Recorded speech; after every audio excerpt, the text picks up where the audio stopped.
Hola, hoy, entrado dudas, vamos a hablar de perífrasis verbales. La RAE la define como una unidad predicativa constituida generalmente por un verbo auxiliar en forma personal y un verbo auxiliado en forma no personal. Por ejemplo, vengo observando en vengo observando su conducta. Es decir, la perífrasis verbal se compone de un verbo conjugado con su correspondiente tiempo verbal y otro verbo que puede estar en infinitivo, participio o gerundio. A esto llamamos forma no personal o no finita. Pero más allá de eso, las perífrasis verbales tienen ciertos requisitos. El primero, la integración semántica de los constituyentes; el segundo, la estructura morfológica; el tercero, la naturaleza de los auxiliares; y el cuarto, la naturaleza temporal, modal y aspectual de los auxiliares. El primer requisito es la integración semántica de los constituyentes, y refiere a que una perífrasis verbal expresa un significado complejo, a veces no reductible a la mera suma de los significados de los lexemas componentes. El segundo requisito, la estructura morfológica, apunta a que una perífrasis verbal consta de un verbo auxiliar conjugado y de un verbo principal en una forma no finita. Muchas veces existen elementos de unión como preposiciones, en el caso de ir a más infinitivo, haber de más infinitivo, deber de más infinitivo, o que en los casos de tener que más infinitivo. El tercer requisito es la naturaleza de los auxiliares. En este caso se trata de verbos que pertenecen a una clase cerrada, sujetos normalmente a un proceso de desemantización. Es decir, forma parte de un grupo de palabras que no se pueden ampliar, cuya característica principal es la invariabilidad. Y en el cuarto caso, hablamos de los auxiliares que integran las perífrasis verbales que transmiten información gramatical de naturaleza temporal, modal y aspectual. Entonces, recapitulemos. El tiempo verbal nos informa cuándo ocurre un estado o acción enunciada por el verbo, es decir, lo sitúa cronológicamente en el pasado, presente o futuro. El aspecto nos da a entender si la acción del verbo está acabada o en curso. Tenemos el aspecto perfectivo, acabado, o imperfectivo, no acabado. El modo nos informa sobre la actitud del hablante hacia lo que denota el verbo, indicativo, subjuntivo o imperativo. De acuerdo con estos criterios, las perífrasis verbales más comunes en español son las siguientes. En primer lugar, los tiempos perfectos y la frase verbal pasiva: he dicho, ha sido dicho.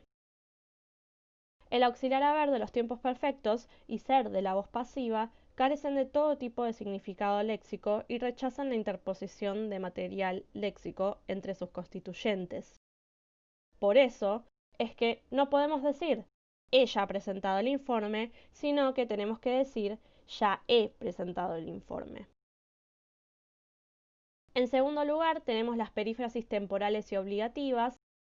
En muchas de ellas aparece un elemento interpuesto entre ambos constituyentes, que suele ser una preposición o que. Es el caso de las perífrasis ir a más infinitivo, haber de más infinitivo y tener que más infinitivo. En tercer lugar, las perífrasis aspectuales. Estas añaden matices sobre el estado o desarrollo de la acción sobre el momento de la acción en que se está fijando el hablante, y están compuestas por diferentes subdivisiones. Tenemos el caso de las incoativas, que señalan el momento en el que la acción se inicia: comenzar a más infinitivo, ponerse a más infinitivo, empezar a más infinitivo. Por ejemplo, él comienza a hacer la tarea. Luego las inminenciales, que indican acción inminente o que está a punto de iniciarse: estar por más infinitivo o estar a punto de más infinitivo. Por ejemplo, él está por hacer la tarea. Luego las continuativas, que presentan la acción en su pleno desarrollo, progreso o transcurso: estar más gerundio, andar más gerundio, sigue más gerundio. Por ejemplo, él está haciendo la tarea. Luego las terminativas, que expresan acción acabada, a veces recientemente, o interrupción de la acción: terminar de más infinitivo, acabar de más infinitivo. Por ejemplo, él terminó de hacer la tarea. Luego las resultativas muestran una acción concebida en su resultado o como acumulación de actos distintos. Es el caso de llegar a más infinitivo y tener más participio. Por ejemplo, él tiene hecha la tarea. Las reiterativas que indican la acción o proceso que se repite, volver a más infinitivo. Por ejemplo, él volvió a hacer la tarea. Y por último, las habituales que señalan el carácter habitual de la acción o proceso. En este caso encontramos soler más infinitivo y seguir más gerundio. Por ejemplo, él suele hacer la tarea. Y en cuarto lugar, tenemos las perífrasis modales. En los auxiliares modales poder y deber reconocemos dos valores semánticos. Uno epistémico, ligado a la posibilidad o probabilidad de que ocurra un evento, y otro deóntico, correspondiente al sentido de permiso y de la obligación. El uso epistémico de poder se asocia con el valor de posibilidad y admite una paráfrasis que va seguida por qué.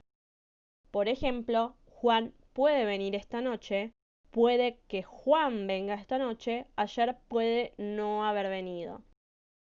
Pero también hay ambigüedad entre otros dos significados. El deóntico tiene permiso para venir y el de capacidad o habilidad tiene la capacidad de venir. Aunque con estos significados no se admite la paráfrasis con puede que, ni el perfecto, ni la negación. Es decir, ese es el modo en el cual descartamos esos usos. Con respecto a deber, en el sentido deóntico significa obligación, mientras que en el epistémico probabilidad.